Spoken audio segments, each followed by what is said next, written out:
Indians Dubai के अंदर जो प्रॉपर्टी खरीद रहे हैं उसका नंबर अगर मैं बताऊं तो 20% मार्केट शेयर इंडियंस का है दुबई के अंदर। लगभग 100 देशों से ज़्यादा प्रॉपर्टीज़ लोग दुबई में खरीद रहे हैं, उसमें इंडिया अकेला 20% मार्केट को होल्ड करता है। 2024 में 1000 करोड़ रुपए की प्रॉपर्टी इंडियंस ने हर रोज़ खरीदी है पूरे साल तक। प्राइस रेंज क्या होता है? जैसे अपार्टमेंट्स हो गए, टाउन हाउसेस, विलास होते हैं। अगर कोई इस वीडियो को देख रहा है जो टायर 2 या टायर 3 सिटी से इंडिया की, तो उसके लिए दुबई का रियल एस्टेट बहुत महंगा है। दुबई में आप इन्वेस्ट करते हो तो दुबई आपको मौका देती है रिटायर होने का। दुबई का जो रियल एस्टेट है, अगर वो आपने खरीद लिया तो आप रिटायर हो सकते। दिरहम का ग्राफ अगर मैं पिछले 12-13 साल का देखूं तो ऑलमोस्ट डबल हो चुका है। ठीक है, आपने बताया कि स्टूडियो से 1 करोड़ 70 लाख से स्टार्ट हो जाते हैं। जैसे आपने बोला 1 करोड़ 70, मेरे ऐसे क्लाइंट थे जिनके पास अकाउंट में सिर्फ 25 लाख रुपए थे। अच्छा, मैंने उनकी भी हेल्प करी और आज उनके पास यहाँ प्रॉपर्टी 1 करोड़ 80 लाख रुपए की, सिर्फ 25 लाख रुपए थे उनके अकाउंट में। एक और अट्रैक्शन रहता है दुबई में इन्वेस्टमेंट को लेकर के, वीजा। लोग आज की डेट में टारगेट कर रहे हैं गोल्डन वीजा को। अब गोल्डन वीजा क्या है, 2022 से पहले ये था ही नहीं, 2022 में इंट्रोड्यूस हुआ तो प्रॉपर्टी के लिए। तो जितने भी बड़े सेलिब्रिटीज है, चाहे वो शाहरुख खान ही है, उसके पास भी गोल्डन वीजा है, उसके पास उससे बड़ा वीजा नहीं है। क्या दुबई में स्कैम्स भी चलते हैं प्रॉपर्टी को लेकर? जिस तरह से एक डर रहता है कि भाई लोग पैसा वहां पे प्लान कर रहे हैं, इतना पैसा आएगा यहाँ पे, कभी डूब जाए, नहीं लगा पाए, किसी भी तरह का डेवलपर टाइम पे डिलीवर ना करे। स्कैम्स की बात करूँ तो सबसे पहला स्कैम आता है कि हम जो पैसा इन्वेस्ट कर रहे हैं वो ऐसी जगह इन्वेस्ट हो गया कि प्रोजेक्ट कभी बनी नहीं था। इंडिया में मैंने अभी केस देखा, एक प्रोजेक्ट 15 साल से डिलीवरी नहीं हुआ, उस पर केस चल रहा है, लोग लाइन में खड़े हुए हैं, पुलिस के पास जा रहे हैं, कोर्ट जा रहे हैं, कोई सॉल्यूशन नहीं मिल रहा उनका। Welcome to the episode 2 of Solanki Studios. और आज के हमारे गेस्ट हैं लवकेश सोलंकी। क्योंकि आज का जो टॉपिक है वो है रियल एस्टेट के बारे में, तो मैंने सोचा किसी और को बुलाने से अच्छा मैं खुद आपके सभी क्वेश्चंस को एंटरटेन करूं। और आज के जो हमारे होस्ट रहने वाले हैं वो है मिस्टर अमित देशमुख। हाय, सो मैं पिछले 2 साल से दुबई रियल एस्टेट में काम कर रहा हूं और यकीन मानिए बहुत सारे सवाल आते हैं क्लाइंट्स के मन में, क्या लेना है, किस तरह से लेना है, आगे किस तरह से क्या क्या होगा, बहुत सारे सवाल जवाब रहते हैं।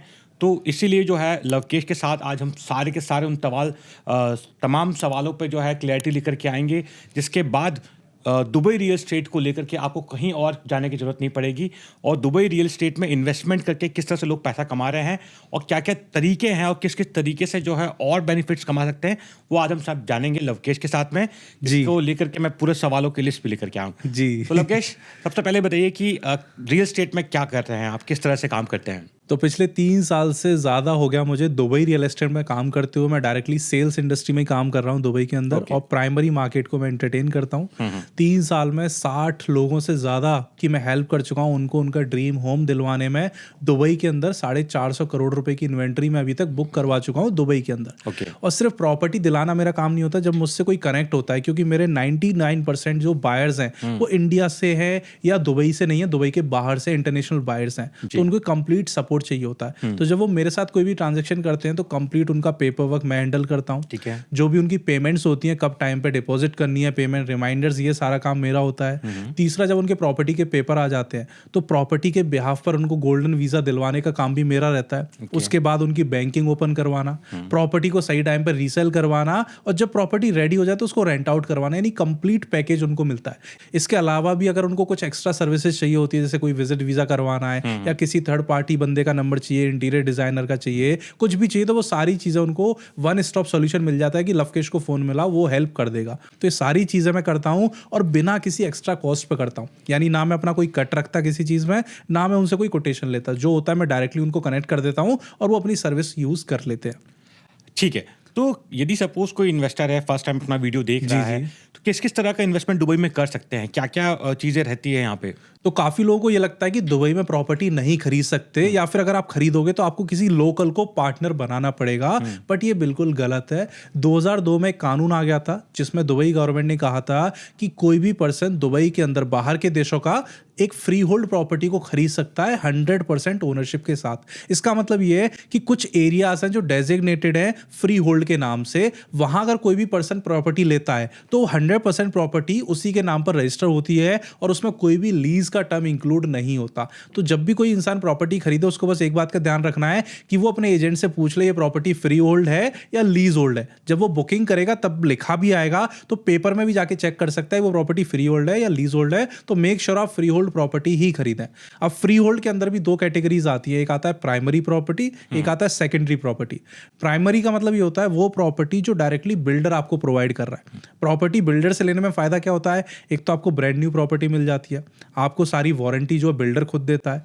थर्ड, आपको जो प्रॉपर्टी मिलेगी वो स्नैगिंग के बाद मिलेगी। स्नैगिंग एक प्रोसेस होता है कि जैसी प्रॉपर्टी उन्होंने ब्रोशर में दिखाई थी उसी तरह की प्रॉपर्टी वो आपको डिलीवर करेंगे, यानी आप चाबी लेने से पहले चेक करके आ सकते हो आप अपने घर को, कोई स्क्रैच तो नहीं है, कोई टाइल तो नहीं टूट रही, कहीं कोई पेंट खराब तो नहीं है, और ये सारी चीजें फ्री ऑफ कॉस्ट डेवलपर आपको करके देता है। लेकिन जब आप सेकेंडरी मार्केट में जाते हो यानी रीसेल मार्केट, तो वहां आपको प्रॉपर्टी उसी कंडीशन में खरीदनी पड़ती है जिस कंडीशन में वो है। तो दो तरह की प्रॉपर्टीज आपको दुबई के अंदर मिल जाती हैं। जैसे आपने बताया कि इंडियंस भी आपके क्लाइंट है, तो मतलब इंडियंस खरीद रहे हैं यहाँ पे बहुत। तो इसको लेकर के इंडिया गवर्नमेंट के क्या रूल्स हैं दुबई में प्रॉपर्टी खरीदने को लेकर के? तो सबसे पहले बता दूं, इंडियंस दुबई के अंदर जो प्रॉपर्टी खरीद रहे हैं उसका नंबर अगर मैं बताऊं तो 20% मार्केट शेयर इंडियंस का है दुबई के अंदर। लगभग 100 देशों से ज्यादा प्रॉपर्टीज लोग दुबई में खरीद रहे हैं, उसमें इंडिया अकेला 20% मार्केट को होल्ड करता है। नंबर में बताऊं तो 2024 में 1000 करोड़ रुपए की प्रॉपर्टी इंडियंस ने हर रोज खरीदी है पूरे साल तक, अगर आप टोटल वैल्यू निकाल के देखोगे। अब इंडियन गवर्नमेंट क्या कहती है, दुबई में तो फ्री होल्ड है, आप ले सकते हो, बट इंडियन गवर्नमेंट भी आपको अलाउ करती है एज ए इंडियन रेसिडेंट, आप पूरे वर्ल्ड में कहीं भी प्रॉपर्टी में पैसा इन्वेस्ट कर सकते हो, खरीद सकते हो, अगर वहां की गवर्नमेंट आपको अलाउ कर रही है। इंडियन गवर्नमेंट का इस पर कोई भी रेस्ट्रिक्शन नहीं है, तो आप लीगली दुबई में प्रॉपर्टी खरीद सकते हो एज अ इंडियन। अच्छा, मतलब कुछ में कोई भी आपको गवर्नमेंट से पूछने की जरूरत नहीं है। वो आपको एज अ सिटीजन राइट है कि आप कहीं बाहर भी प्रॉपर्टी ले सकते हो। ठीक है, चलिए अब ये होगा कि भाई प्रॉपर्टी भी ले सकते हैं। जी। प्राइस रेंज क्या होता है? जैसे अपार्टमेंट्स हो गए, टाउन हाउसेस, विलास होते हैं, तो एक यदि कोई प्लान कर रहा है तो क्या प्राइस रेंज होता है वो भी थोड़ा सा बताइए इस बारे में। जी, दुबई को लोग बहुत महंगा समझते हैं और महंगा है भी। अगर कोई इस वीडियो को देख रहा है जो टायर 2 या टायर 3 सिटी से इंडिया की, तो उसके लिए दुबई का रियल एस्टेट बहुत महंगा है। लेकिन कोई बंदा अगर दिल्ली से देख रहा है, गुड़गांव से देख रहा है, मुंबई से देख रहा है, बेंगलोर से देख रहा है, तो उनके लिए दुबई रियल एस्टेट सस्ता है। प्राइस की बात करूं तो यहाँ आपको प्रॉपर्टीज मिल जाती है लगभग 30 से 40 हजार रुपए स्क्वायर फीट में आपके अपार्टमेंट शुरू हो जाते हैं, 25 हजार रुपए स्क्वायर फीट में आपके विलास शुरू हो जाते हैं, और प्लॉट की बात करूं तो सिर्फ 7,000 रुपए स्क्वायर फीट में आपको यहाँ प्लॉट मिलना शुरू हो जाती है। इतने कम रेट में यहाँ प्रॉपर्टीज अवेलेबल है। एग्जाम्पल, अगर किसी को स्टूडियो लेना है, 400 स्क्वायर फीट का स्टूडियो दुबई के अंदर लगभग 1,70,00,000 रुपए में आ जाएगा, एक नई बिल्डिंग में जिसमें 40-50 फ्लोर होंगे, 25 से 30 अमेनिटीज होंगी और ब्रांड न्यू बिल्डिंग होगी शहर के अंदर। किसी को अगर 2 BHK का अपार्टमेंट लेना है तो वो लगभग 4 करोड़ का आएगा। साइज रहेगा 1100 स्क्वायर फीट का,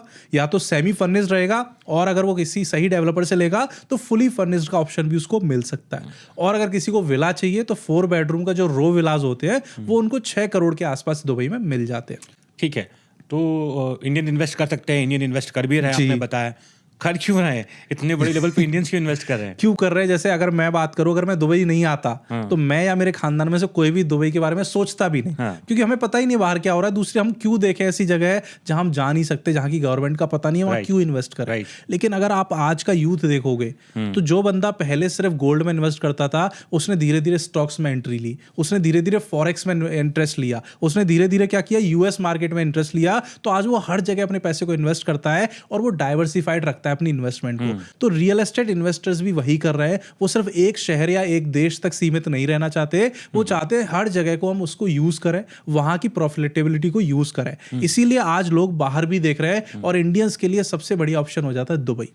दूसरा, जब दुबई में आप इन्वेस्ट करते हो तो दुबई आपको मौका देती है रिटायर होने का। दुबई का जो रियल एस्टेट है, अगर वो आपने खरीद लिया तो आप रिटायर हो सकते हो। एग्जाम्पल, अगर मैं आज 25 साल का हूं और मुझे 35 साल तक गोल बनाना है कि मेरी 5 लाख रुपए महीने की इनकम हो, तो अगर आप इंडियन रियल एस्टेट से ये गोल अचीव करना चाहते हो, तो क्योंकि वहां रेंटल यील्ड सिर्फ 2 से 3% है, तो रफली आपको 30 करोड़ रुपए कमाने पड़ेंगे इंडिया में। जब जाके आप उसको इन्वेस्ट करोगे तो आपको वो वाला गोल अचीव होगा जहां आपको 5 लाख रुपए महीने का रेंट आएगा इंडियन प्रॉपर्टी से। बट सेम 5 लाख रुपए महीने का रेंट अगर आपको दुबई में चाहिए तो आपको सिर्फ 7 करोड़ रुपए कमाने होते हैं। तो 4 गुना कम इन्वेस्टमेंट पे आपको सेम रेंट मिल जाता है दुबई के अंदर, जो लोगों को फ्रीडम देता है रिटायर होने का। थर्ड, यहाँ काफी वीजा फैसिलिटीज है। फोर्थ, अगर आपका पैसा यहाँ का है या फिर टैक्स पेड है, तो जो पैसा आप यहाँ कमा रहे हो उस पर टैक्स भी नहीं लेती आपसे इंडिया दुबई गवर्नमेंट जो है। तो ये काफी ऐसे बेनिफिट्स हैं जिनकी वजह से लोग यहाँ पर इन्वेस्ट कर रहे हैं। और एक रीजन क्या है कि अगर मैं मान लो दिल्ली की जगह गोवा में इन्वेस्ट कर रहा हूँ या मुंबई में इन्वेस्ट कर रहा हूँ, तो INR में इन्वेस्ट कर रहा हूँ, यानी 1 करोड़ रुपए 1 करोड़ ही है। लेकिन अगर मैं उस 1 करोड़ को दुबई लेके आता हूँ तो वो दिरहम में कन्वर्ट हो जाएगा। और दिरहम का ग्राफ अगर मैं पिछले 12-13 साल का देखूं तो ऑलमोस्ट डबल हो चुका है। यानी जो 1 करोड़ रुपए मैं आज लेके आया हूँ, 1 साल बाद वो 1 करोड़ 3 लाख बन जाएगा अपने आप।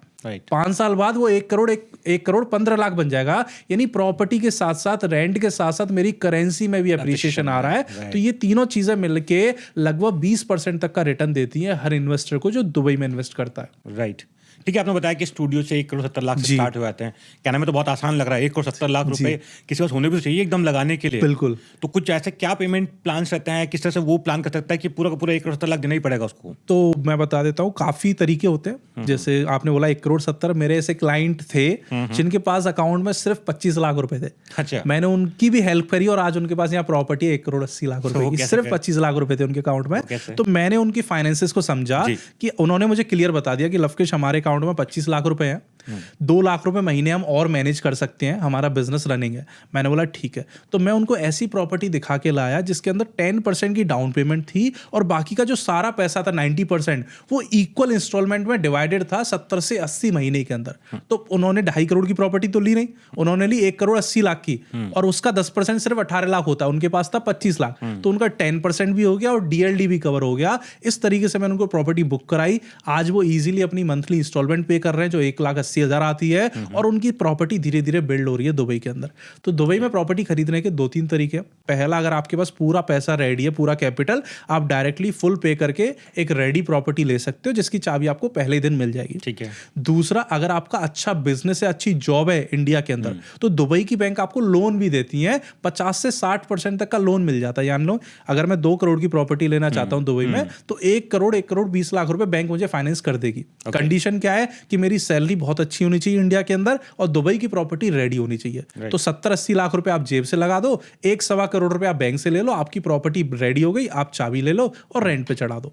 तीसरा तरीका उनके लिए जिनकी जॉब अच्छी नहीं है, जिनका बिजनेस अच्छा नहीं है लेकिन पैसा अच्छा है, कैश फ्लो अच्छा है लेकिन उनके अकाउंट में नहीं है, या फिर मैं बोलूँ उनकी सैलरी के थ्रू नहीं आता है लेकिन वो मैनेज कर सकते हैं। उनके लिए क्या कि दुबई के बिल्डर्स देते हैं फ्लेक्सिबल पेमेंट प्लान जिस पर कोई इंटरेस्ट नहीं लगता। तो अगर कोई मान लो कोई प्रॉपर्टी खरीदता है, अपार्टमेंट्स की बात करूं, तो बिल्डर हमसे कहता है कि आप 7 साल का टाइम ले लो प्रॉपर्टी का अमाउंट पे करने के लिए, हम आपको चाबी जो 3.5 साल बाद दे देंगे, लेकिन पेमेंट के लिए हम आपको 7 साल देंगे पूरा। इसको बोलते हैं पोस्ट हैंडओवर पेमेंट प्लान।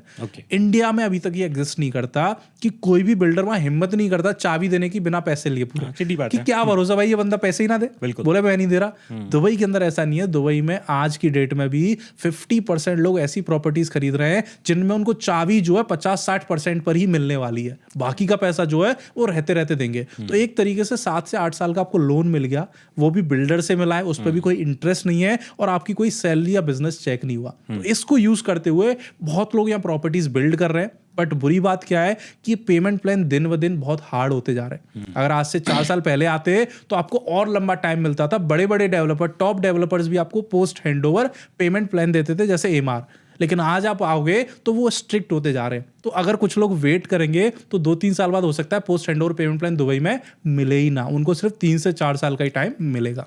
ठीक है। अब प्रॉपर्टी भी ले ली चलिए, जैसे आपने बताया, बट सामने वाला बंदा तो इंडिया में बैठा हुआ है जी। इंडिया में प्रॉपर्टी लेगा, वो अपने देख सकता है प्रॉपर्टी क्या कंस्ट्रक्शन चल रहा है, क्या नहीं चल रहा है, काम हो रहा है नहीं हो रहा है। दुबई में कौन उसके लिए सब चीजें करता है, ये भी तो एक बड़ा सवाल आता है। बिल्कुल। तो जब तक प्रॉपर्टी बन नहीं जाती है वो प्रॉपर्टी जो गवर्नमेंट के अंडर रहती है, गवर्नमेंट उसको फुली ट्रैक करती है। अब कोई पर्सन अगर मुझसे प्रॉपर्टी खरीदता है तो मैं उसको एक ऐप डाउनलोड करवा देता हूं जिसका नाम होता है दुबई रेस्ट।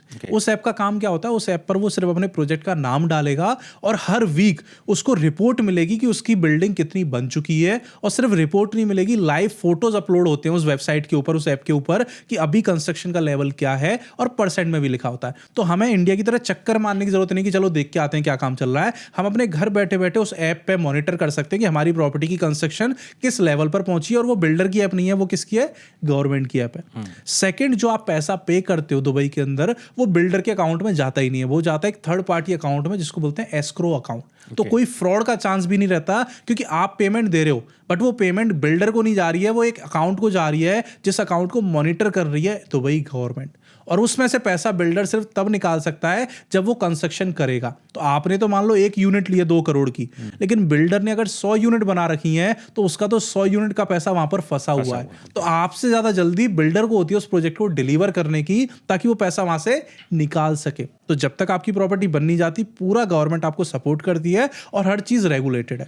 जिस दिन आपकी प्रॉपर्टी बन जाती है, मैं और मेरी जैसी सारी कंपनीज फ्री ऑफ कॉस्ट आपकी प्रॉपर्टी को रेंट आउट करते हैं, क्योंकि दुबई के अंदर जो कमीशन है वो टेनेंट देता है, जो किराए पर रहने आएगा वो देगा। तो हम आपकी प्रॉपर्टी को रेंट आउट करेंगे। अब हर कंपनी में एक सेपरेट डिपार्टमेंट होता है जो सिर्फ रेंट पे काम करता है। अब वो रेंट वाले जो लोग हैं जो काम कर रहे हैं, उनको कमीशन कब आएगा, जब उसको रेंट पे चढ़ाएंगे। रेंट पे कब चढ़ेगा, जब उनके पास ज्यादा प्रॉपर्टीज होंगी। तो आपसे ज्यादा जल्दी उन एजेंट्स को होती है उसको रेंट पे चढ़ाने की, ताकि उनको पैसा मिले और उनका घर चले। तो आपकी प्रॉपर्टी को complete management service free of cost मिलती है सारी एजेंसीज के थ्रू। आपको सिर्फ तब पे करना पड़ेगा जब आप बोलो कि लवकेश मुझे इस प्रॉपर्टी को रेंटल पे डालना है, बट डेली रेंटल पे डालना है, Airbnb, MMT, Booking.com। तो वहां में प्रॉपर एक कंपनी बिठानी पड़ती है जो आपका चेक इन चेकआउट करती है, सारी जगह इसको लिस्टिंग करेगी, डेली प्राइस अपडेट करेगी। उस केस में हम आपसे 20% चार्ज करते हैं आपके एनुअल रेंट का, वहां हमारा चार्ज बनता है। बाकी दोनों टाइप ऑफ रेंटल्स में, चाहे वो मंथली हो या ईयरली हो, आपको कोई भी पैसा अपनी जेब से नहीं देना होता। अब प्रॉपर्टी भी ले ली है जी, आपसे सब कुछ चीजें हो गई है जी, रीसेलिंग का क्या, क्योंकि ये भी है कि बहुत सारी सप्लाई आ जाती है उस टाइम पे, है ना, और फिर लोग कहते हैं कि बबल्स भी है, पता नहीं मार्केट डाउन हो जाएगा, तो वो कितना सेफ है, उसको ले क्या बोलते हैं आप? तो सबसे पहले, क्या दुबई में सप्लाई बहुत ज्यादा है? क्या दुबई में इतनी प्रॉपर्टीज बन रही हैं जितनी खपत भी नहीं है? ये बहुत लोगों को लगता है। बिल्कुल। क्यों लगता है? क्योंकि जब भी आते हैं नया प्रोजेक्ट, हर हफ्ते हर महीने नई नई कम्युनिटीज लॉन्च हो रही हैं। अब ये डेवलपर्स पागल नहीं है, दुबई गवर्नमेंट पागल नहीं है कि इतनी बिल्डिंग्स बनाएगी और वो आगे चल के खाली पड़ी रहे। क्यों बना रहे हैं? क्योंकि उनको पता है हर साल उनके देश में 2.25 लाख लोग मूव कर रहे हैं यहाँ रहने के लिए। अगर आज आपके शहर में नए 2 लाख लोग आ जाएं, क्या 2 लाख घर अवेलेबल है वहां? डिपेंड करता है। अगर नहीं होंगे तो बेचारे कहाँ रहेंगे? रोड पे रहेंगे। नहीं रहेंगे तो वहां और ज्यादा कंपटीशन बढ़ेगा और रेंट बहुत ज्यादा बढ़ जाएगा। क्योंकि जब घर कम है और लोग ज्यादा, तो रेंट एकदम से आसमान पे पहुंच जाएगा। तो वो जो डिमांड है लोगों की यहाँ मूव होने की, उसको मैच करने के लिए प्रॉपर्टीज लॉन्च की जा रही हैं। आज जो दुबई की पॉपुलेशन है वो 3.8 मिलियन है, यानी 38 लाख लोग दुबई में रहते हैं। बट अगले 15 साल के अंदर यही पॉपुलेशन 7.8 मिलियन होने वाली है, यानी 78 लाख लोग। अब 40 लाख लोग दुबई में आ रहे हैं, ये इंडियंस को नहीं पता, क्योंकि वो दुबई में नहीं रहते। बिल्कुल। अब वो 40 लाख लोग जब दुबई में आएंगे, उनको घर चाहिए, उनको ऑफिसेस चाहिए, उनको मॉल चाहिए, उनको स्कूल चाहिए, उनको रोड चाहिए। ये सब कुछ डेवलप किया जा रहा है उन 40 लाख लोगों के लिए जो दुबई में मूव होने वाले हैं अंदर अगले 15 साल के अंदर। अब गवर्नमेंट ऐसी तो है नहीं कि पहले आ जाने देते हैं तब हम उनके लिए घर बनाएंगे, क्योंकि इतना जल्दी बन भी नहीं सकता। तो जितने भी आप लॉन्चेस देख रहे हो ना, वो सिर्फ डिमांड को मैच करने के लिए हो रहे हैं। ये सप्लाई ओवर नहीं है, ये अभी भी अंडर सप्लाई है। क्योंकि आप एक बिल्डिंग के अंदर कितनी यूनिट मानते हो? 300-400 यूनिट होती हैं। अगर हर दूसरे दिन भी कोई प्रोजेक्ट लॉन्च हो रहा है तो मेरे ख्याल से साल में 150 प्रोजेक्ट लॉन्च हो जाएंगे। एक प्रोजेक्ट में 300 यूनिट भी है, तो आप लगाओ कितनी यूनिट हुई? 4,500-5,000 घर बने। समझ रहे हो? जी जी। तो इतनी ज्यादा लगता है हमें सप्लाई, लेकिन जब हम यूनिट्स की बात करेंगे तो बहुत कम यूनिट आती है मार्केट के अंदर जितने लोग यहाँ मूव कर रहे हैं। ओके। दूसरी चीज आपने पूछी, क्या दुबई के रेट बहुत ज्यादा है? क्या दुबई में बबल है? प्रॉपर्टी के रेट फटने वाले हैं? तो बबल की एक डेफिनेशन होती है, मैं इन्वेस्टर्स को भी बताता हूँ कि किसी भी शहर में या किसी भी एरिया में अगर प्रॉपर्टी के रेट बढ़ रहे हैं, लेकिन वो जो एरिया है वो नहीं बढ़ रहा, वहां नए मॉल्स नहीं आ रहे, नया एयरपोर्ट नहीं आ रहा, नई मेट्रो नहीं आ रही, नया रोड नहीं आ रहा, गवर्नमेंट की कोई प्लान्स नहीं है, सिर्फ प्रॉपर्टी के रेट बढ़ रहे हैं। तो इसका रीजन क्या है कि शॉर्ट टर्म लोगों का इंटरेस्ट इस एरिया में आया है, या बिल्डर खुद प्रॉपर्टीज को इन्फ्लेट कर रहे हैं। इसको बोलते हैं बबल। तो ऐसी जगह से आपको बच के रहना है जहां डेवलपमेंट नहीं हो रहा लेकिन रेट बढ़ रहे हैं। लेकिन जब आप दुबई में आओगे ना, आप डेवलपमेंट के नाम पे तो इतनी चीजें हो रही हैं कि रेट बहुत ऊपर होने चाहिए थे। आप देखो, दुनिया का सबसे बड़ा एयरपोर्ट यहाँ बन रहा है। बिल्कुल। दुनिया का सबसे बड़ा टावर ऑलरेडी है। दुनिया का इससे भी बड़ा टावर अभी बन रहा है। बिल्कुल। अभी दुबई में मुश्किल से 50-60 मेट्रो स्टेशन है। 160 मेट्रो स्टेशन अगले 8 से 10 साल में बनने वाले हैं। दुनिया का सबसे ग्रीन हाईवे जो शेख मोहम्मद बिन जायद रोड है, जिसको ग्रीन स्पाइन का नाम दिया है, वो यहाँ पर बन रहा है। फ्लाइंग टैक्सी आपकी 1 साल बाद शुरू हो जाएंगी दुबई के अंदर। बिल्कुल। एलोन मस्क, दुनिया के सबसे अमीर आदमी जो हैं, उन्होंने अपना एक प्रोजेक्ट लॉन्च किया दुबई के अंदर, दुबई लूप के नाम से, जो अंडरग्राउंड ट्रैवल सिस्टम बना रहे हैं पूरे, ताकि ट्रैफिक ना हो। तो इतने ज्यादा डेवलपमेंट हो रहे हैं। ये बिल्डर के डेवलपमेंट तो नहीं है, ये किसके डेवलपमेंट है? ये सिर्फ गवर्नमेंट के। और गवर्नमेंट का विजन भी है बहुत अच्छा। पाम जुमेरा, जो ऑलरेडी 8वां जुआ माना जाता है दुबई का, दुनिया का, उसका रेप्लिका बन रहा है पाम जबल अली। अब ये सारी चीजें गवर्नमेंट बना रही है। अब इसके साथ साथ प्रॉपर्टी के रेट क्यों ना बढ़े? अगर आज आप अपने शहर में देखो, आपकी बिल्डिंग के 1 किलोमीटर के दायरे में अगर मेट्रो स्टेशन आ जाए, क्या आप ज्यादा रेट मांगोगे अपने अपार्टमेंट के? बताओ। अगर आपके शहर में गवर्नमेंट बोले कि हम यहाँ एयरपोर्ट बना रहे हैं, क्या वहाँ की प्रॉपर्टी महंगी होंगी? बिल्कुल होगी। तो दुबई में क्यों नहीं महंगी हो सकती? तो दुबई में जो प्रॉपर्टी के रेट बढ़ रहे हैं वो सिर्फ इस रीजन से बढ़ रहे हैं क्योंकि ये शहर जो है वो डेवलप कर रहा है। रेफरेंस के लिए बता दूं, आज की रेट में दुबई का जो प्राइस पर स्क्वायर फीट है वो लगभग 40 से 45 हजार रुपए। आप सिंगापुर जाओगे 1,30,000 का रेट है। आप लंदन जाओ 1,40,000 का रेट है। आप न्यूयॉर्क जाओ 1,50,000 का रेट है। आप मोनाको जाओ 2,30,000 रुपए स्क्वायर फीट का रेट है। आप हांगकांग जाओ वहाँ 2.5 लाख रुपए स्क्वायर फीट का रेट है। तो जब आप कंपेयर उसको गलत जगह से करोगे तो आपको महंगा लगेगा, लेकिन जब आप गलत जगह की जगह सही जगह से कंपेयर करोगे तो दुबई अभी 5 से 6 गुना सस्ता है उन सिटीज के कंपैरिजन में जो आज ग्लोबल सिटीज है। और दुबई किसी भी मामले में उनसे कम नहीं है। सेफ्टी में उनसे ऊपर ही होगी, बिल्कुल। इंफ्रास्ट्रक्चर किसी से कम है, बिल्कुल किसी से भी नहीं है। गवर्नमेंट की पॉलिसीज किसी से कम है, बिल्कुल। टैक्स हेवन भी है। तो जब सारी चीजें उनसे बेहतर है या उनके बराबर है तो प्रॉपर्टी के रेट भी उनके बराबर या उनसे ऊपर होने चाहिए ना। अभी हम उनसे 5 से 6 गुना कम है। तो जितने भी लोग ये सोच रहे हैं ना महंगा है, वो अगर आज पैसे डाल देंगे ना, कम से कम 5 से 6 गुना होने वाले हैं उनके पैसे अगले 15 साल के अंदर। एक चीज और आ रही है कि इससे महंगे की बात तो खैर आती है। जी। कुछ लोग वेट कर रहे हैं, बोले कि वेट शायद रेट जो है दुबई में प्रॉपर्टी के भी और गिरेंगे, थोड़ा और वेट करते हैं। इसके बारे में क्या क्लियरिटी है? मुझे नहीं पता वो किस माइंडसेट से वेट कर रहे हैं, मतलब क्यों गिरेंगे, कोई उसके पीछे लॉजिक होना चाहिए। अगर शॉर्ट टर्म गिरेंगे तो वो होता है कि ग्लोबल कुछ क्राइसिस आ गया। ग्लोबल क्राइसिस आएगा तो पूरे दुनिया में आएगा, बिल्कुल। वो तो आपके शहर में भी आएगा, आपके देश में भी आएगा। और वो ना आए तो हो सकता है आज जो प्रॉपर्टी आपको 1 मिलियन की मिल रही है, आप वेट कर रहे हो क्राइसिस का जिसमें वो 7 लाख दिरहम की हो सकती है, बट हो सकता है वेट करते करते वो 1.3 की पहुंच गई, और जब क्राइसिस आया तब वो 1 पे आई। तो आपने 3 साल वेट कर दिया, आप खरीद उसी रेट पर रहे हो, क्योंकि क्राइसिस आपको बता के नहीं आता कि कब आने वाला है, वो ग्लोबल है, कभी भी आ सकता है। बट जो रीजंस मैंने आपको अभी बताए, उन रीजंस के बिहाफ पे आप अपने फ्यूचर को सिक्योर कर सकते हो, क्योंकि आज 45-50 हजार रुपए स्क्वायर फीट के रेट में आपको प्रॉपर्टी आपके शहर में नहीं मिलेगी अगर आप किसी मेट्रो सिटी में रहते हो। और इसको कंपेयर करो बड़ी सिटी से तो 5 से 6 गुना सस्ते में खरीद रहे हो आप। राइट। एक और अट्रैक्शन रहता है दुबई में इन्वेस्टमेंट को लेकर के, वीजा, खासतौर से गोल्डन वीजा जो बड़े बड़े सेलिब्रिटीज के पास रहता है। दुबई गवर्नमेंट बताते हैं कि वो भी देती है प्रॉपर्टी खरीदने में, थोड़ा सा उसके बारे में क्लैरिटी बताएं क्या है। तो जितने भी लोग दुबई में मूव हो रहे हैं वो सिर्फ पैसे कमाने के लिए मूव नहीं होते। ओके। अब इंडिया में बहुत अमीर लोग रहते हैं, सब कुछ है उनके पास, बट क्या नहीं है? Quality of life. चाहे वो हीरो है, चाहे वो नेता है, चाहे वो बिजनेसमैन है, क्या वो एक अच्छी हवा खरीद सकता है? नहीं। क्या वो साफ रोड खरीद सकता है? बिल्कुल भी नहीं। क्या वो अपने बच्चों की सेफ्टी खरीद सकता है? नहीं। तो ये जो चीजें आती है ना, ये आती है क्वालिटी ऑफ लाइफ के अंदर। ये आप खरीद नहीं सकते हो, चाहे आप अमीर हो या गरीब हो। लेकिन जब आप दुबई में आते हो, आपको साफ हवा मिल रही है, यहाँ का एयर क्वालिटी बहुत अच्छा है, आपको बहुत सेफ्टी मिल रही है, आपके बच्चे अकेले बाहर जा सकते हैं, आप उनको अकेले घर में छोड़ के जा सकते हो। तीसरा, आपको सबसे साफ शहर मिल रहा है, चाहे वो रोड हो, चाहे वो बीचेस हो, चाहे वो मॉल हो, चाहे वो पब्लिक टॉयलेट्स ही क्यों ना हो, आपको ये सारी चीज़ें गवर्नमेंट फ्री ऑफ कॉस्ट दे रही है। तो लोग मूव हो रहे हैं उस देश को छोड़ के यहाँ पर। अब वो रहेंगे कैसे? क्योंकि दुबई गवर्नमेंट पासपोर्ट तो देती नहीं है, तो यहाँ पर मिलता है उनको 2 तरीके का वीज़ा। या तो वो ले सकते हैं इन्वेस्टर वीज़ा जो 2 साल का होता है, उसमें दिक्कत क्या है कि आपको हर 6 महीने में एक बार दुबई आना पड़ता है, और वो सिर्फ 2 साल का है। ओके। वो मिल जाता है अगर आप 2.25 करोड़ की प्रॉपर्टी लेते हो। बट लोग आज की डेट में टारगेट कर रहे हैं गोल्डन वीजा को। अब गोल्डन वीजा क्या है? 2022 से पहले ये था ही नहीं, 2022 में इंट्रोड्यूस हुआ तो प्रॉपर्टी के लिए।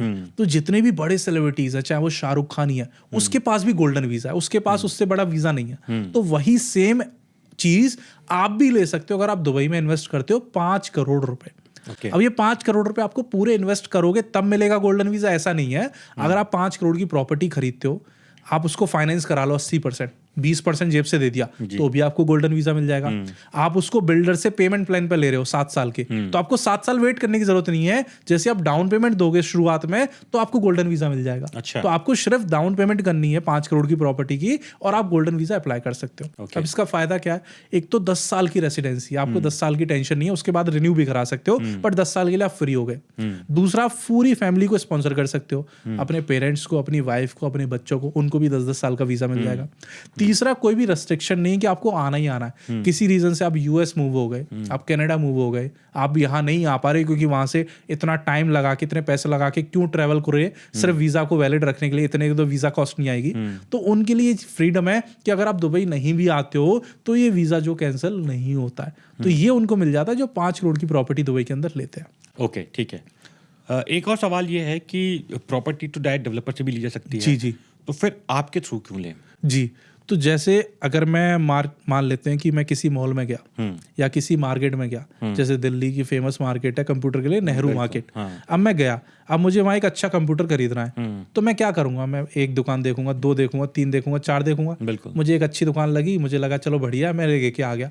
जैसे मैं लेके आया, पता चला इससे बढ़िया चीज यहाँ मिल रही थी, इससे बढ़िया चीज यहाँ मिल रही थी, क्योंकि वहां 2-3 हजार दुकान है। अब 2-3 हजार दुकानों का मुझे तो नहीं पता ना कि कौन सी दुकान क्या रेट में क्या दे रही है। हो सकता है मैं कॉम्प्रोमाइज करके गलत चीज ले आया, जो मुझे चाहिए थी वो अवेलेबल थी लेकिन किसी और दुकान पे। तो जब आप दुबई में आते हो तो 1700 से ज्यादा डेवलपर्स दुबई में काम करते हो। अब आप 1700 लोगों के ऑफिस नहीं जा सकते, एक दिन में 3 भी कवर करोगे तो कितने दिन चाहिए आपको? 600 दिन चाहिए, तो पॉसिबल ही नहीं है। दूसरा, जितने डेवलपर्स को आप जानते हो जरूरी नहीं है वही अच्छे डेवलपर हो मार्केट में। क्या पता आपके मतलब की प्रॉपर्टी किसी ऐसे डेवलपर के पास हो जिसको आप जानते ही नहीं हो। तो जिनको आप जानते हो उनसे लेके भी आप ये नहीं मान सकते हो कि मैंने बहुत अच्छी डील ले ली है। तीसरा, जब आप किसी एजेंट के साथ काम करते हो ना तो वो आपसे कोई पैसे चार्ज कर रहा, आपको प्रॉपर्टी भी उसी रेट में मिल रही है, तो आपका नुकसान नहीं है। तो ये तो मैंने बता दिया कि नुकसान नहीं है और क्यों करना चाहिए। फायदे क्या है वो मैं बता देता हूँ। जब आप इंडिया में बैठे बैठे प्रॉपर्टी की इंक्वायरी डालते हो तो आपको दुबई आने से पहले किसी एजेंट से कनेक्ट करना है। आपको खुल के, जैसे मैंने आपको एग्जांपल दिया कि 25 लाख रुपए थे, तो आपको खुल के उस एजेंट को अपनी रिक्वायरमेंट्स बतानी है कि लवकेश मैं ऐसी प्रॉपर्टी देख रहा हूँ, मेरी इतनी सैलरी है या मेरी इनकम है, इतने पैसे मेरे पास लिक्विड में रखे हुए हैं और मेरा गोल है कि मेरे को इतना रेंट आए या फिर मेरा गोल है कि मैं 5-6 साल होल्ड करूं। तो आप जब अपनी रिक्वायरमेंट बता दोगे, अब जो बंदा वहां 3-4-5 साल से काम कर रहा है, रोज बिल्डर्स के ऑफिस जा रहा है, तो उसको पता है कि बेस्ट 5 प्रॉपर्टीज कौन सी हैं जो आपसे मैच करती हैं, क्योंकि वो भी आपके लिए बेस्ट लेके आएगा, बेकार नहीं लाएगा। क्योंकि बेकार चीज जो बेकार है वो आपको भी बेकार ही लगेगी, तो उसका भी टाइम वेस्ट होगा, आपका भी होगा, ना आप खरीदोगे ना उसको कुछ मिलेगा। तो वो चीज जो ढूंढ के लाएगा वो बेस्ट होगी, क्योंकि उसको कुछ ना कुछ तो मिलेगा। तो बेस्ट चीज वो आपके लिए निकाल के लाएगा। 4-5 चीजें लाएगा तो आपका टाइम वेस्ट नहीं होगा। हर जगह आपको मुंह नहीं मारना, हर जगह आपको टाइम वेस्ट नहीं करना, पूछना नहीं है। 4-5 के ऑफिस भी लेके जाएगा वो आपको, वहां के डायरेक्ट बंदों से मिलाएगा, क्योंकि आपको डील उस एजेंट से नहीं करनी, डील आपको बिल्डर से ही करनी है। उसका काम है सिर्फ आपको प्रॉपर्टी सजेस्ट करना और आपको लेके जाना। लेकिन मीटिंग के बाद आपको हकीकत में जो राय अच्छी देगा, जो सच्ची राय देगा, जो ओपिनियन देगा, वो बिल्डर का बंदा नहीं देगा, वो एजेंट देगा।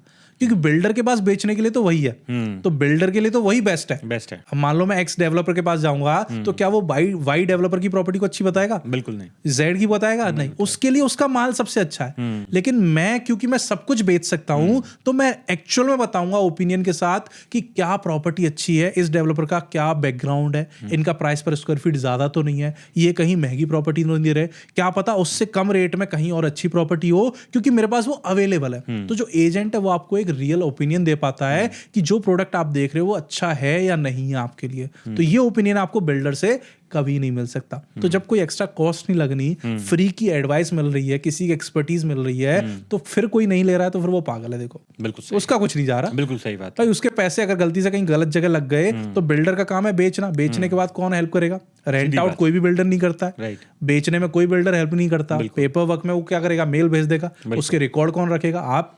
लेकिन जब एजेंट ऐड हो जाता है बिना किसी कॉस्ट के, ये सारी चीजें आप उसके थ्रू करवा सकते हो। और आपके पास कोई ऐसा बंदा है जो बीच में बैठा हुआ है, कल को जिससे आपने खरीदा वो तो चला गया, अब आप किसको बोलोगे? बिल्कुल, समझिए। तो ये रीजन है जिसकी वजह से आपको एजेंट के साथ काम करना चाहिए।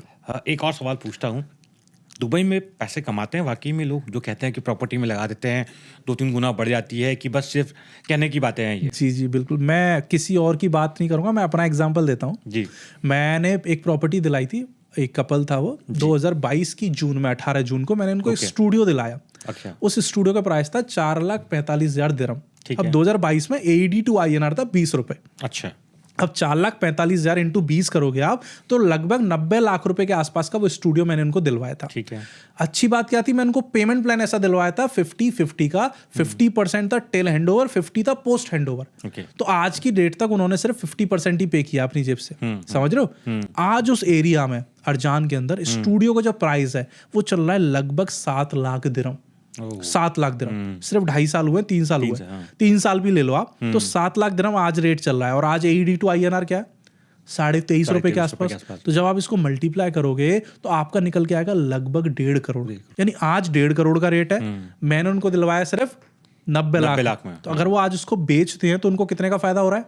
ऑलमोस्ट जो है 60 लाख का। अब 60 लाख रुपए का फायदा हो रहा है और उन्होंने जेब से लगाए सिर्फ 50%, 45 लाख। अब 45 लाख पे 60 लाख रुपए कोई कमा रहा है, वो भी 3 साल के अंदर। परसेंट में बताऊं तो 125% का प्रॉफिट उन्होंने कमाया 3 साल के अंदर, जो 40% से ऊपर होता है। अब लोग बोलते हैं रेंटल इनकम चाहिए, रेंटल इनकम चाहिए। बताओ इसमें कोई रेंटल इनकम थी? नहीं। सिर्फ एक अच्छा एरिया था, डेवलपिंग प्रोजेक्ट था और एक राइट पेमेंट प्लान था। जब ये तीनों चीजों का मिलाते हो ना तो 20, 25, 30% बड़े प्यार से आपको साल का निकल के आ जाता है। बस लोगों को थोड़े समझने में देर लगती है कि रेंटल इनकम ज्यादा है दुबई में, बट उससे भी ज्यादा है कैपिटल गेन, क्योंकि ये शहर अभी बन रहा है। जब ये बन जाए तो सिर्फ रेंटल इनकम बचेगी आपके पास, फिर तो कुछ और रहेगा ही नहीं। वो चीज 2035-40 में कर लेना कि किराए की इनकम खानी है। बट आज क्योंकि ये शहर बन रहा है, प्राइस पर स्क्वायर फीट बहुत तेजी से बढ़ रहा है, तो आपका गोल होना चाहिए कैपिटल इनकम को कमाना। एक अच्छा पेमेंट प्लान चूज करो, डेवलपिंग एरिया चूज करो और डेवलपिंग प्रोजेक्ट चूज करो। 20% से कम तो कहीं नहीं आएगा आपको। तो क्या अभी भी ऐसे कुछ एरियाज है जहाँ पे जो है कुछ कम प्राइस में लोग प्लान कर सकते हैं परचेस करने का और आगे जाके वो भी डबल हो जाए? जी, तो मैं बताऊं दुबई अभी मेरे ख्याल से 40% ही बना है, लेकिन अगले 16 साल में पूरा खत्म हो जाएगा। अच्छा। तो जो लोग बहुत लंबा वेट करना चाहते हैं उनके लिए कोई मतलब नहीं है। प्रॉपर्टी के रेट आज भी अफोर्डेबल है। तो एरियाज की बात करूं, जैसे दुबई साउथ है, ये पूरा एक नई, आप समझ लो कि एक नया शहर बन रहा है दुबई का, जो साउथ में। अच्छा। वहाँ एमआर अपना मॉल भी बना रहा है एक्सपो के अंदर। ओके। वहाँ DIFC की तरह सारे जो कॉन्फ्रेंसेस हॉल हैं वो भी शिफ्ट हो रहे हैं। वहाँ पर एविएशन सेक्टर भी जा रहा है, वहाँ कार्गो सेक्टर भी जा रहा है, वहाँ दुनिया का सबसे बड़ा एयरपोर्ट भी बन रहा है, वहाँ दुनिया का सबसे बड़ा पाम भी बन रहा है, पाम जबल अली। ये सारी चीजें दुबई साउथ में बन रही हैं। तो एक खुद में एक शहर हो गया। तो वहाँ आप इन्वेस्ट करोगे और होल्ड करोगे 7-8 साल तो बहुत अच्छा गेन देखने को मिलेगा आपको। दूसरा आ जाता है शेख मोहम्मद बिन जायद रोड, जो है उसके आसपास जितने भी प्रोजेक्ट है, क्योंकि ना तो वहाँ भी मेट्रो है ना भी वहाँ डेवलपमेंट है, लेकिन वो शहर से सिर्फ 10 मिनट दूर है। शहर मतलब जो शेख जायद रोड है उससे सिर्फ 10 मिनट की दूरी पर है हर जगह। तो बिल्कुल शहर के बीचा बीच में आती है वो जगह, जो ग्लोबल विलेज वाली जगह। तो उसके आसपास बहुत सारे प्रोजेक्ट लॉन्च हो रहे हैं। चाहे वो अपार्टमेंट्स में बात करूँ तो 1.25 करोड़ रुपए से स्टार्ट है।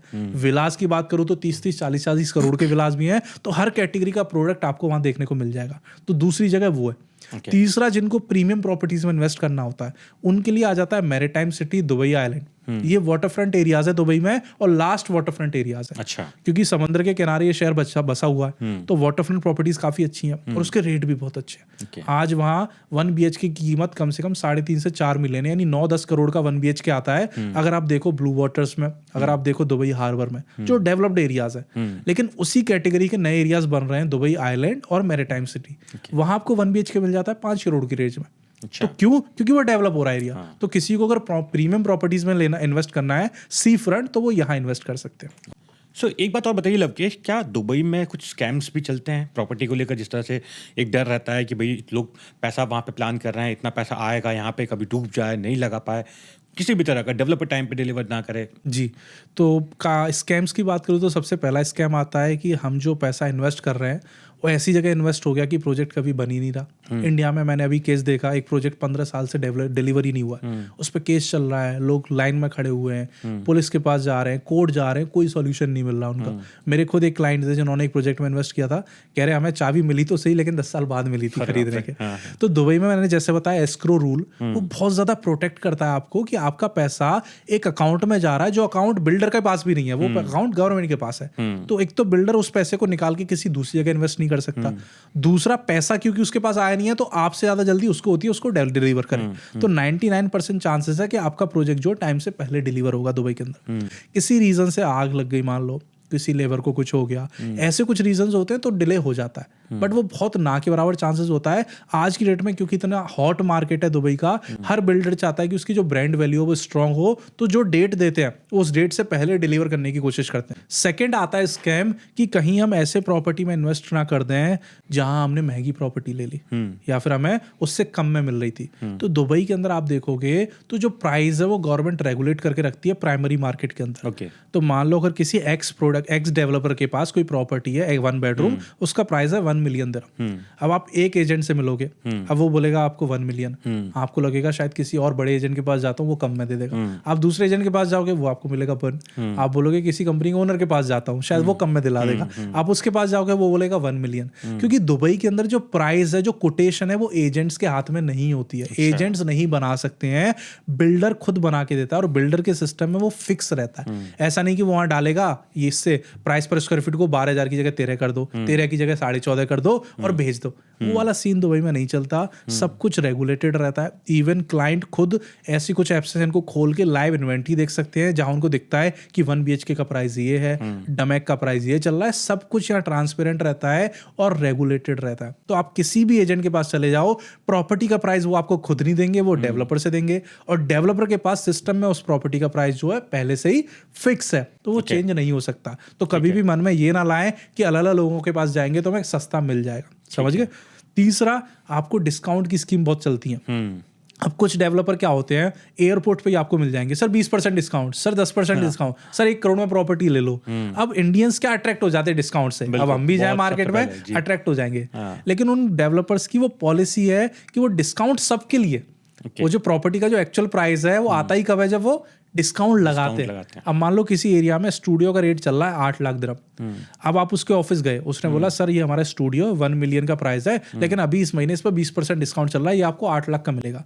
अब क्योंकि आप दुबई में नए आए हो, आपको नहीं पता कि इस एरिया का ही 8 लाख दिरहम का प्राइस है, आपको लग रहा है कि मुझे स्कीम मिल रही है, मुझे ऑफर मिल रहा है, मुझे ले लेना चाहिए।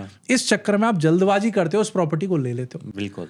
अब डेवलपर जो चाहता था वो तो हो गया, लेकिन आप जब बाहर निकलते हो तब आपको पता चलता है भाई आसपास 8 लाख का ही प्राइस था, तो ये डिस्काउंट नहीं है, ये इसका एक्चुअल प्राइस ही है। तो ऐसी प्रॉपर्टीज को आप जल्दबाजी में ना खरीदें। अगर कोई डेवलपर डिस्काउंट दे भी रहा है तो प्रॉपर्टी सस्ती नहीं दे रहा है, वो प्रॉपर्टी महंगी जो थी उसको राइट प्राइस पर लाके आपको दे रहा है। ऐसा हर डेवलपर नहीं करता, 2-4 डेवलपर हैं दुबई में जो ये चीज यूज करते हैं, उनका प्राइस थोड़ा ऊपर होता है, फिर वो डिस्काउंट अप्लाई करते हैं ताकि वो एक्चुअल प्राइस पर आ जाए। अब किसी को एक्चुअल में डिस्काउंट चाहिए हो तो उसको क्या कर सकते हैं, बड़े डेवलपर्स तो नहीं देते, टायर 1 डेवलपर्स आपको 1 दिरहम का भी नहीं देंगे, चाहे वो इमार हो, डमैक हो, शोभा हो, नकील हो, मेराज हो, कोई डिस्काउंट की पॉलिसी नहीं है। आपको यूनिट मिल जाए वही बहुत है। ठीक है। कुछ डेवलपर आपको 1-2% का डिस्काउंट दे देंगे। कंडीशन क्या है कि आप बोलो कि मैं 20% डाउन पेमेंट की जगह 30% डाउन पेमेंट कर रहा हूँ, 40% डाउन पेमेंट कर रहा हूँ। तो जब आप डेवलपर को कुछ एक्स्ट्रा दोगे तभी तो वो आपको कुछ एक्स्ट्रा बेनिफिट देगा। बिल्कुल सेम चीज। तो जब आप कुछ एक्स्ट्रा पे करते हो इनिशियल डेज में डाउन पेमेंट के तौर पर, तो आपको 1-2% का डिस्काउंट मिल जाता है। या फिर आप बोलोगे कि मैं 5 यूनिट खरीद रहा हूँ आपसे, मुझे कुछ डिस्काउंट दे दो, तो आपको 1-2% का मिल जाता है। तो जब आप बल्क बाइंग करते हो या फिर एडवांस पेमेंट करते हो तो आपको कुछ डिस्काउंट दुबई के अंदर मिल जाता है, बट वो भी इतना बड़ा नहीं है, वो सिर्फ 1-2% का ही होता है। अब कुछ लोग बोलते हैं कि सर DLD वेबर चल रहा है, आप भी दिला दो इस पर। तो DLD वेबर सिर्फ कुछ टाइम पर कुछ डेवलपर्स लेके आते हैं। अच्छा। और आप समझो कि ऑफर किस चीज पर लगता है, जो नहीं बिक रहा हो। बिल्कुल बिल्कुल। जो चीज नहीं बिक रही मार्केट में उसी पे तो ऑफर लगाया जाता है ताकि वो बिक जाए। तो जब आप सिर्फ ऑफर के वजह से कोई प्रॉपर्टी खरीदते हो तो इसका ये मतलब नहीं है कि आपने सस्ती खरीद लिया, इसका ये मतलब है आपने वो प्रॉपर्टी खरीद ली शायद जिसको कोई और नहीं खरीद रहा था। राइट। तो मेक श्योर आप इन सारी चीजों में ना पड़ो, आप किसी अच्छे एजेंट के साथ काम करो, डीप में उसके साथ बैठ के मार्केट को समझो, जो आपको बताएगा कि सर इस एरिया का प्राइस पर स्क्वायर फीट ये चल रहा है। जैसे मेरे क्लाइंट्स हैं, वो बोलते हैं कि लवकेश इसकी वीडियो आई थी, यहाँ DSO में ये प्रोजेक्ट लॉन्च हुआ है और इतने का 2 बेडरूम है, इनका 1.6 का। मैंने बोला सर आप ये 2 बेडरूम मत देखो, आप ये देखो 2 बेडरूम का साइज कितना है। बिल्कुल साइज है उसका 800 स्क्वायर फीट, 900 स्क्वायर फीट। तो जब मैं प्राइस पर स्क्वायर फीट निकाल रहा हूँ तो वो 1800 निकल के आ रहा है। राइट। मैं बोल रहा हूँ कि आसपास उसी एरिया में और डेवलपर जो है 1200 में दे रहे हैं, यहाँ 1800 में मिल रहा है। तो कहने को वो 2 BHK है, लेकिन उन्होंने स्मार्टली उसके साइज को क्या कर दिया, छोटा कर दिया। अब इंडिया से आया बंदा, बोला 2 बेडरूम मुझे मिल गया 1.5 का, बिल्कुल लेकिन उसको ये नहीं पता कि उस साइज में वहाँ 1 बेडरूम मिल रहा है दूसरे डेवलपर का, बिल्कुल बिल्कुल उसको 2 बेडरूम बड़े साइज का मिलता है। तो ये कुछ स्कैम्स है जो आपको एक अच्छा एजेंट ही समझा सकता है जब आप उसके साथ बैठो कि क्या प्राइस पर स्क्वायर फीट चल रहा है। जैसे अभी ओएसिस एमआर का, अब वहाँ विलास की कीमत है 15 मिलियन 16 मिलियन यानी 37-38 करोड़। अब मैं किसी को बोलूंगा, वो बोलेगा लवकेश ये तो बहुत बहुत महंगा है, ये नहीं चाहिए हमें। लेकिन जब मैं उनको पास बैठता हूँ, मैं उनको समझाता हूँ कि सर आज रेडी मार्केट में ऐसे विलास की कम्युनिटी के अंदर जो प्राइस पर स्क्वायर फीट है वो चल रहा है 1 लाख के आसपास। बिल्कुल, यानी आप एमिरेट्स लिविंग के अंदर चले जाओ, वहां आपको विला जो है 40-50 मिलियन से नीचे का कोई विला ही नहीं है वहां पर 4 बेडरूम का, क्योंकि वहां प्राइस पर स्क्वायर फीट जो है 1 लाख रुपए से ऊपर का चल रहा है। मैं जो चीज आपको बता रहा हूं वहां आपको 8,000 स्क्वायर फीट का विला मिल रहा है, सिर्फ 16 मिलियन में मिल रहा है, यानी 2,000 दिरहम का रेट है, यानी आपको 50,000 रुपए स्क्वायर फीट में मिल रहा है। तो आप आधे रेट में खरीद रहे हो आज। तो हमें उनको बताना है कि इस प्रोडक्ट को किससे कंपेयर करना है, इसका प्राइस स्क्वायर फीट किससे कंपेयर करना है। ये सारी चीजें जब कोई आपको समझाता है तभी आप एक राइट डिसीजन ले पाते हो। तो ये कुछ स्कैम्स हैं जिनसे आपको बचना है। कभी भी जल्दबाजी नहीं करनी है प्रॉपर्टी खरीदते टाइम। कोई भी ऑफर जो आपकी किस्मत में होगा वो आपको मिल जाएगा, जो प्रॉपर्टी आपकी किस्मत में होगी वो आपको मिल जाएगी। तो जल्दबाजी करने में नुकसान सिर्फ आपका हो सकता है, सामने वाले का नहीं। ठीक है, एक सवाल और मेरे जहन में, जैसे आपने कहा कि जो टियर 1 टियर 2 सिटीज है वहाँ पे पैसा है, लोग इन्वेस्ट कर रहे हैं दुबई के अंदर, लेकिन इंडिया में जो टियर सी है वहाँ पे भी आपको ऐसा नहीं है कि पैसा नहीं है लोगों के पास। 2-1 करोड़ तो उनके पास भी रहता है। बिल्कुल रहता है। एक थॉट ये आएगा कि 2 करोड़ रुपए उनके पास है, वहाँ पे बंगला बना लेंगे वो, तो वो क्यों इन्वेस्ट करे दुबई में? जब उनके पास पैसा है 2 करोड़, लेकिन वो सोचे कि वो क्यों करे जब सामने वो उस अमाउंट में यहाँ पे स्टूडियो मिलेगा, वहाँ उनको कोठी मिलेगी, कोठी मिल जाएगी वहाँ पे उनको, तो वो क्यों करे? बिल्कुल। तो अगर वो अपने खुद के लिए घर चाहते हैं तो मैं बोलूंगा कभी मत आओ दुबई। आप अपना एक बहुत शानदार सा प्लॉट लोगे 200-400 गज का, 50-60-70 लाख रुपए लगाओगे, आपकी ऐसी कोठी बन जाएगी जो शायद वीडियोस में आप देखते हो ड्रीम कोठी, 1.5-2 करोड़ में बहुत अच्छी कोठी बन जाएगी। जैसे मैं भी मथुरा शहर में रहता हूँ तो वहाँ 2 करोड़ इन्वेस्ट करके मैं वो ड्रीम विला बना लूंगा जो मैं दुबई में शायद 70-80 करोड़ का बेचता हूं। बिल्कुल, समझ रहे हो? तो अगर आप खुद के लिए घर देख रहे हो तो आप वहीं इन्वेस्ट करो, प्रॉपर्टी लो अपना और बनाओ घर। लेकिन अगर आपका गोल है इन्वेस्टमेंट का, वो एंड यूज हो गया सर, वो इन्वेस्टमेंट हुआ ही नहीं, क्योंकि जो घर आपने बनाया है चाहे उसके रेट 4 करोड़ हो जाए, आप उसको बेचोगे थोड़ी, नहीं बेचेंगे। तो भले ही प्रॉपर्टी के रेट पेपर पे बढ़ गए लेकिन आपकी जेब में तो नहीं आया ना, क्योंकि वो आपका घर है। तो अगर आपको घर बनाना है तो आप वहीं बनाओ, लेकिन अगर आपको पैसा बनाना है तो जो स्टूडियो आप देख रहे हो छोटा सा, उस स्टूडियो का किराया जो 1 लाख रुपए महीने है दुबई के अंदर। 1 लाख। अगर आप 1.5 करोड़ रुपए का भी स्टूडियो लेते हो दुबई में तो 1 लाख रुपए महीने का किराया है। आप मुझे अपने शहर की सबसे महंगी कोठी बता देना, उसका किराया भी 1 लाख रुपए महीने नहीं होगा। समझ रहे हो? बिल्कुल। तो जो किराए की इनकम आ रही है यहाँ से 1.5 करोड़ रुपए में 12 लाख रुपए साल का आप कमा रहे हो, वो बहुत बड़ी इनकम हो जाती है। दूसरा, क्योंकि ये ग्लोबल सिटी बनने वाली है धीरे धीरे करके, अभी जो चीज आप 1.5 करोड़ में खरीद रहे हो, एक तो वो 4-5 करोड़ पे पहुंच जाएगी, और जो किराया आज 1 लाख रुपए महीने वो 4 लाख रुपए महीने पहुंच जाएगा सिर्फ 10 से 12 साल के अंदर। क्योंकि आप न्यूयॉर्क का एग्जाम्पल लो तो वहां बच्चे जो है सीढ़ियों के नीचे छोटे से पार्टीशन में रहते हैं, 100-150 स्क्वायर फीट का, उसी में वॉशरूम है, बेड है और किचन है, वहीं रह रहे हैं वो, और वो पे करते हैं $1,500 $2,000। दिरहम में बात करूं तो 60,000 दिरहम हो गए, वो 7 से 8,000 दिरहम हो गए। इंडियन रुपीस में बात करूं तो 2 लाख रुपए महीने पे कर रहे हैं वो छोटी सी जगह का। तो अगर आपने यहाँ एक स्टूडियो भी बना लिया ना, कम से कम 3 से 4 लाख रुपए महीने का रेंट आप उससे लोगे 2035 से 40 के बीच में। तो अगर आपको पैसा बनाना है आप दुबई आ जाओ, और आपको घर बनाना है तो आप इंडिया में बनाओ। ये मेरा एडवाइस रहेगा। ओके, ठीक है। एक और सवाल, क्योंकि मैंने कहा बहुत सारे सवाल आते हैं उसमें, तो यदि जैसे आपने कहा कि भाई लोन पे ले सकते हैं इंडियंस भी, क्राइटेरिया क्या होता है? मिनिमम कितनी सैलरी चाहिए या क्या दिखाना पड़ता है? जो इंडिया में लोग हैं जो चाहते हैं प्लान करने, क्या तरह उसका वो है? तो अगर कोई इंडिया में रह रहा है और उसको लोन अप्लाई करना है, होम लोन दुबई की बैंक से, तो दुबई की बैंक एक तो उसकी सैलरी चेक करती है, ठीक है, जो मिनिमम 7 लाख रुपए महीने होनी चाहिए। अच्छा, ठीक है। और लगभग 6 महीने से सैलरी उसकी आ रही हो, ठीक है। दूसरा, उसका जो मिनिमम बैलेंस है वो कम से कम 7 से 8 लाख रुपए का होना चाहिए, ठीक है। समझो, वो बैलेंस उसका लास्ट 3 महीने से मेंटेन होना चाहिए। तो अगर ये दोनों क्राइटेरिया फुलफिल हो रहे हैं तो दुबई की बैंक उसको 1.5 करोड़ तक का लोन दे देगी। अब उसको 3 करोड़ का लोन चाहिए तो उसकी सैलरी 14 लाख रुपए महीने होनी चाहिए, वो मल्टीपल में होनी चाहिए। और अगर कोई बिजनेस कर रहा है तो कम से कम 2 साल पुराना उसका इंडिया में बिजनेस होना चाहिए, जिसकी प्रॉपर ITR फाइलिंग वगैरह सब कुछ हो, उसकी रिपोर्ट्स उसको सबमिट करनी है, तब जाके उसको लोन उस चीज पे मिलता है। Okay ji, thank you so much Lovekesh. My pleasure. और मुझे उम्मीद है कि आप लोग के भी सारे सवाल जो है मैंने इसमें इंक्लूड किए होंगे। जिस तरह के मेरे पास सारे सवाल आते हैं, मैंने कोशिश की है कि सारे उन सवालों को मैं लवकेश के सामने लेकर के आऊँ, क्योंकि इनसे बेहतर जो है जिस तरीके से एक्सप्लेन करते हैं, जिस तरीके से ये चीज़ों को बताते हैं, वो बहुत ही आसानी शब्दों में जो है समझ में आती है।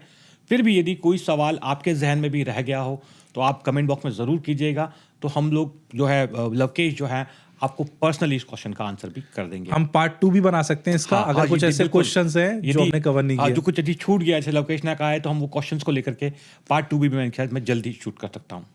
Thank you so much. और अगर ये वीडियो अच्छी लगी तो आप इस चैनल को सब्सक्राइब कर सकते हैं, क्योंकि आपको इस पर सब कुछ देखने को मिलेगा दुबई से रिलेटेड। बाय बाय, धन्यवाद।